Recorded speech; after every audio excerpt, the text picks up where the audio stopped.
अस्सलाम वालेकुम दोस्तों, मां आहियां दोस्त सदाम हुसैन। वधूं था अॼु जी इंट्रस्टिंग वीडियो जी तरफ़। छा थींदो जेकॾहिं असां वटि चंड ओचितो गुम थी वञे।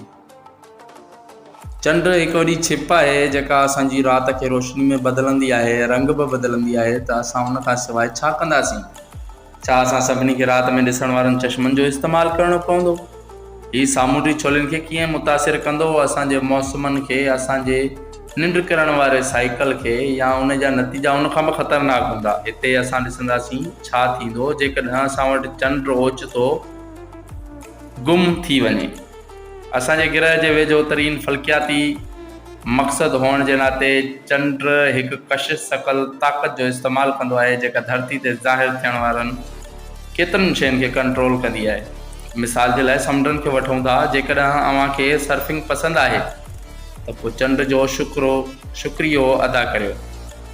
जॾहिं चंड जी कशिश शकल असांजे घुमंदड़ धरती खे छिकींदी आहे त समुंड पंहिंजो रद्द अमल ज़ाहिर कंदा आहिनि, जंहिंसां दुनिया में असांखे कुझु हिसनि में वॾियूं छोलियूं ऐं किथे घटि नज़र ईंदियूं आहिनि। ऐं जॾहिं हवाऊं छोलनि खे तवानाई ॾेई रहियूं हूंदियूं आहिनि त टाइड्स वीरूं पंहिंजे क़द जो इरादो कंदियूं आहिनि। चंड जी कशिश शकल जी छिक असांजी ज़मीन खे मज़बूती बख़्शींदी आहे ऐं 23.5 डिग्री ते सिज जे तरफ़ झुकियल रखंदी आहे, जंहिंसां असांखे 4 मौसमूं ऐं रहण लाइक़ु आबो हवा मिलंदी आहे। पर छा थींदो जेकॾहिं हीअ रहण लाइक़ु आब ऐं हवा ओचितो न रहण लाइक़ु थी वञे? त पोइ चंड जे वञण सां गॾु असांजो असरु असांजे घुमंदड़ ज़मीन खे मुस्तक़िल करण जो बि हलियो वेंदो। छा अव्हांखे पहिरियां सुठी ख़बर घुरिजे? उहा हीअ आहे त असां उन सां हफ़्ते जे आख़िरी ॾींहं जे अञा वेझो थी वेंदासीं। चंड जो ओचितो गुम थियण सां धरती ते हिकु ॾींहुं ख़ाली 6 कलाक खां 8 कलाक वॾो हूंदो।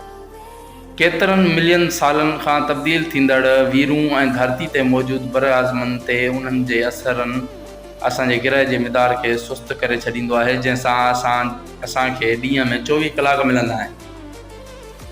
पर चंड जी मज़बूत कशिश शकल जे असर जे बिना धरती उन महिल 3 खां 4 सैकड़ो तेज़ी सां घुमंदी। ऐं बुरी ख़बर हीअ आहे त उन तेज़ी सां घुमण ते असां 480 किलोमीटर फ़ी कलाक जी रफ़्तार सां घुलंदड़ हवाउनि जो तजुर्बो कंदासीं। पखियुनि ऐं कीड़नि वटि बचण जो को मौक़ो न हूंदो। सभ खां भाॻिया जीवत त ज़मीन ते रहंदड़ मज़बूत पाड़ण वारा वण हूंदा। असांजो घणो करे समुंडी जीवत जेको पंहिंजी ज़िंदा रहण जे लाइ समुंडनि जी छिकताण खे विञाए वेहंदा, वहकरा समुंडनि जे हेठि सतह ताईं ज़रूरी अंसर फैलाईंदा आहिनि ऐं ऑक्सीजन सां भरियल पाणी खे मथाछिरे खां हेठि ताईं खणी वेंदा आहिनि। असां वटि अञा बि वीरूं हूंदियूं आहिनि, पर हाणे उहे ई सिज खां कंट्रोल थींदियूं ऐं 93 मिलियन मील परे खां उहे ख़ाली हिकु ॾहाई ताक़तवर रहिजी वेंदियूं। ऐं चंड जे ओचितो गुम थींदे ई समुंड सिज ॾांहुं छिकबा, जंहिंसां तबाहकारी छोलियूं बणंदियूं ऐं जेके केतिरा ई हज़ार ज़िंदगियूं वठंदियूं ऐं कोस्ट लाइन खे ॿोड़े छॾींदियूं। हाणोकी मुवाफ़िक़त खे अपनाइणो पवंदो जेको सुस्त रफ़्तार सां वहंदी एक्यूलेटरी पाणी खे गरम कंदियूं।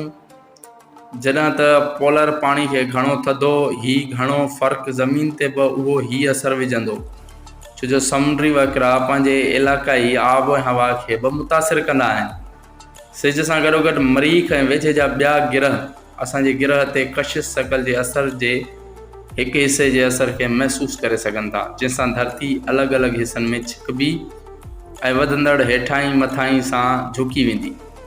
धरती जो महूर एक्सिस तक़रीबन 10 डिग्री ताईं बदिलजी वेंदो, जंहिंसां मौसमनि में घणो नाटकी बदिलाव वेंदो ऐं असांजी आब ऐं हवा रहण लाइक़ु न रहंदी। घणो करे फसलूं एतिरी घणी गर्मी पद सबबु ख़राब थी वेंदियूं। असां इंसान पारां ॾिसंदड़ सभ खां ख़राब मौसम जो बदतरीन तजुर्बो कंदासीं, छो जो उत्तर ऐं ॾखिण पोल खां घणा वॾा ग्लेशियर ज़मीन ते मुदाख़लत कंदा, शायदि ख़ते इस्तवा जे वेझो हिकु नंढे ॿेट खे छॾे करे सभु कुझु ढके छॾींदा। जेकॾहिं अॼु जी वीडियो अव्हांखे पसंदि आई हुजे त असांजे चैनल खे सब्सक्राइब कंदा, दोस्तनि सां शेयर कंदा। मिलंदासीं ॿी वीडियो में।